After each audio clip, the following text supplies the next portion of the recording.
with everything going on in the world and people saying that one thing's good for you and the same thing's bad for you and you just don't know who to believe, guess what? It's time you learn how to do the research for yourself. Today, we're going to teach you how. Hello, my name is Doug Grant. I'm excited to be here. One of the main things that I have done for the last 30 years in the profession of being a nutritionist, professional trainer, formulator, is being able to look at the research, to scour through the research studies and the journals and be able to see what's real, what's not, and then to extrapolate that research down into usable programs and systems for athletes to follow, for doctors to follow, for the public to be able to reach optimal health. Today, I'm going to teach you how to do some of the basic research yourself.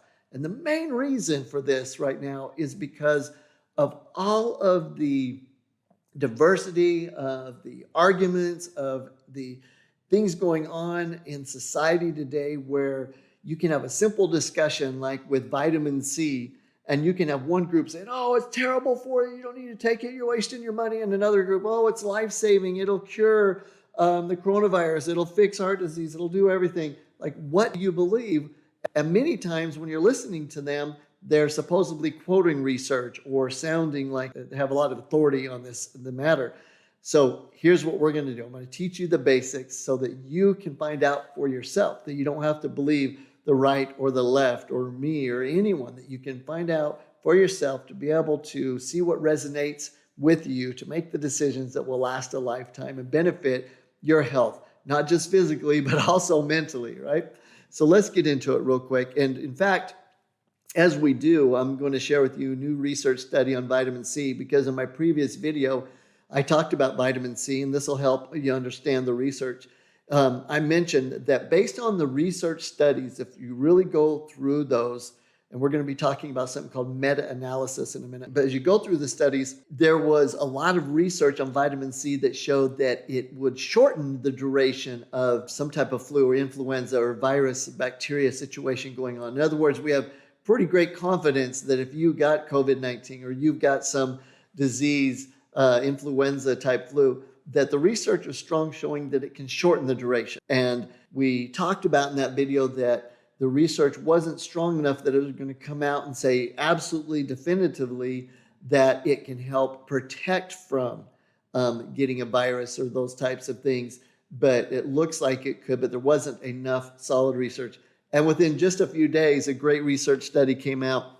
And the research study was that it showed that vitamin C had the ability to actually, I'm going to pull the study up here, that vitamin C actually had the ability to help protect against viruses. And that was an amazing study that was performed. And this study was a randomized double-blind study. And what that means is we're learning about studies today. Double-blind study means that no one that took part in the study itself, in other words, of giving the vitamins or the drug or whatever it might be to someone, to the people taking it, that neither of those groups knew what they were giving or taking. In other words, that if I was a person giving you vitamin C on a vitamin C study, that I didn't know which one was a placebo and which one was vitamin C. And then you taking them, you didn't know which one it was. And so that's double blind, okay? There's someone from the outside that knew that A or B was vitamin C, but they didn't have any part of administering the study. So that's double blind. This is a double blind trial. It was reported on March 5th, 2020. So it came out in the British Medical Journal, Military Health.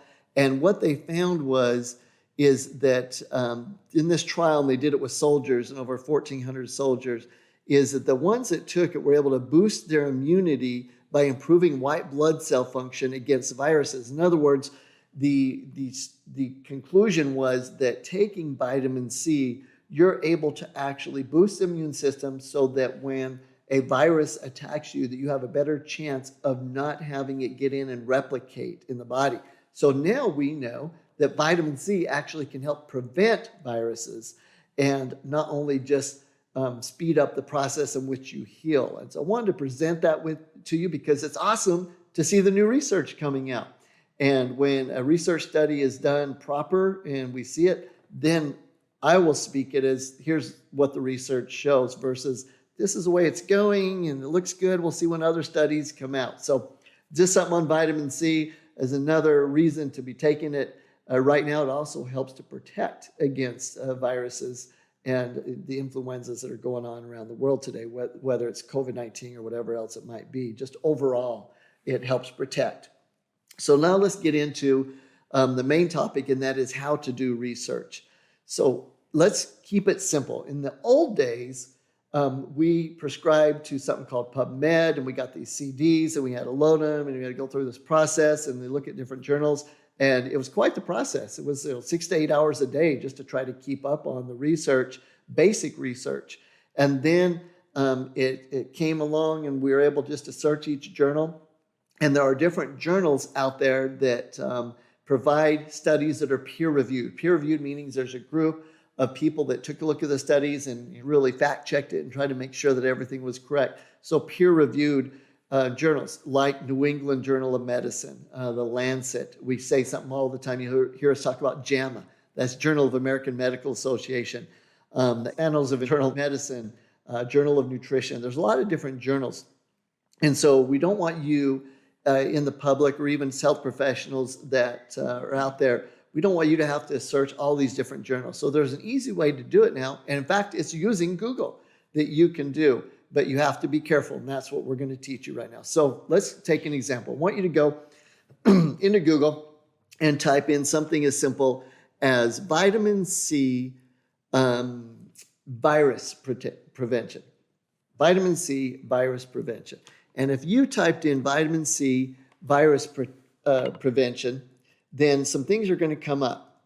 And what's going to come up is different articles or studies. But if you put in after prevention the word citations, and that's number one today, is I want you to, when you're searching for something, put in the word citations. And if you put citations in, then the majority of what's going to come up are articles or research studies from journals. And those are the ones we want to look at, okay?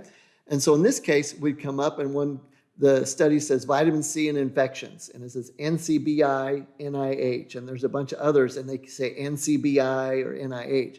Those are the ones that we want to click on to look at because those are the ones that are a peer-reviewed study, and it's brought to you in this one area, if you would, that is easy to search in. And what NIH stands for is National Institute of Health. It's a group that will combine these studies and look at them and have them in a place that we, as researchers, can go to find them.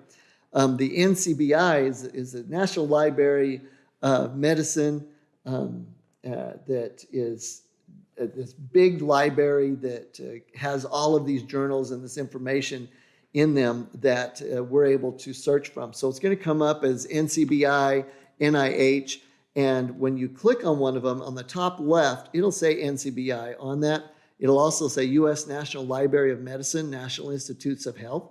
And that's what we want to look for to know that these are actual studies and it's not just someone's opinion. NCBI actually stands for the National Center for Biotechnology Information. And most of the people researching don't even look or care about that. They just look for the NCBI logo. So again, NIH, NCBI, when you click on one of these reports, when you type something in under citations, it's going to be in the top left. What that means is that it's a study that comes from a journal. And so when we type on that, we go back to the example we gave, we type virus prevention citations, and we click on one of those, we're able to pull up a study. And when we're looking at that study, we can scan down. And the two things that I want you to do, so you don't have to worry about getting detailed and spending a lot of time on this, but you can get information you need. So I want you to look at two things. The first thing is called the abstract. It'll say abstract. It'll tell about the study as a whole, and then skip all the way down to the conclusion. So all you have to really worry about is the abstract and the conclusion. And unless you subscribe to a lot of the journals, I don't recommend you need to do, it will give you the abstract conclusion just from Google. Now, if you subscribe to all the journals and everything like we do, it can be thousands and thousands of dollars a year, and there's not really need. It'll give the details within that we pull certain graphs from, and that when we go to teach or we're determining the exact protocols and programs for the doctors to use with their patients, and so on. So we really want to have you understand that's not a need. Just pull up in Google, type the word, put citation, make sure that it says NCBI, NIH, and it comes from a journal, and look at it, look at the abstract, the conclusion, and you'll be amazed at what you find. So just on vitamin C and virus protection citations, you're going to find article after article after article that tells you the truth, that it'll say, hey, here's a study that was done to be able to show it shortens the duration, and a study that now comes out that we just talked about shows it helps protect. And you can do that with anything. You can do it with creatine. You can do it with echinacea, whatever ingredient you want, and put the citations. Now, the last thing I want you to do is if you want to really know about a certain nutrient or a certain herb or condition, whether it really helps or not when you're doing research, when you're scanning down and looking at these research studies, every once in a while you're going to find a study, and that study will talk about that it was a meta-analysis. And a meta-analysis means it was a study of a whole bunch of studies. So like in our previous video on vitamin C, we talked about the meta-analysis study that looked at all the other studies of vitamin C, and there was enough of them that showed that it actually shortened the duration, vitamin C did, of when you have a virus, that we know for sure that that helps. So meta-analysis. So if you ever find a subject and you're looking up a nutrient or a condition, and you go in and type citations, and one of those is a meta-analysis, that means they took a whole group of other studies, sometimes 10, 100, 1,000 studies, and took those and came to the conclusions that each one of them showed that it was beneficial or not beneficial in a certain area. And that's some really great information. And that's usually when you'll hear me speak that, hey, this study on this nutrient, whatever, really showed that it helps with X, Y, Z, is because there was a meta-analysis performed, or I've taken the time, our team's taken the time to look at a whole bunch of studies and do our own little meta-analysis. So there you have it. Now you're armed with the ability to, on a basic level, do your own research to be able to see what's fact and separate from what's fallacy. And as you do that, you'll be able to mentally understand what's going on, know what you should be taking into your body so that it helps you in these times of need to be able to boost your immunity, to help mentally, to help physically, to be able to be your best you. Have a great day.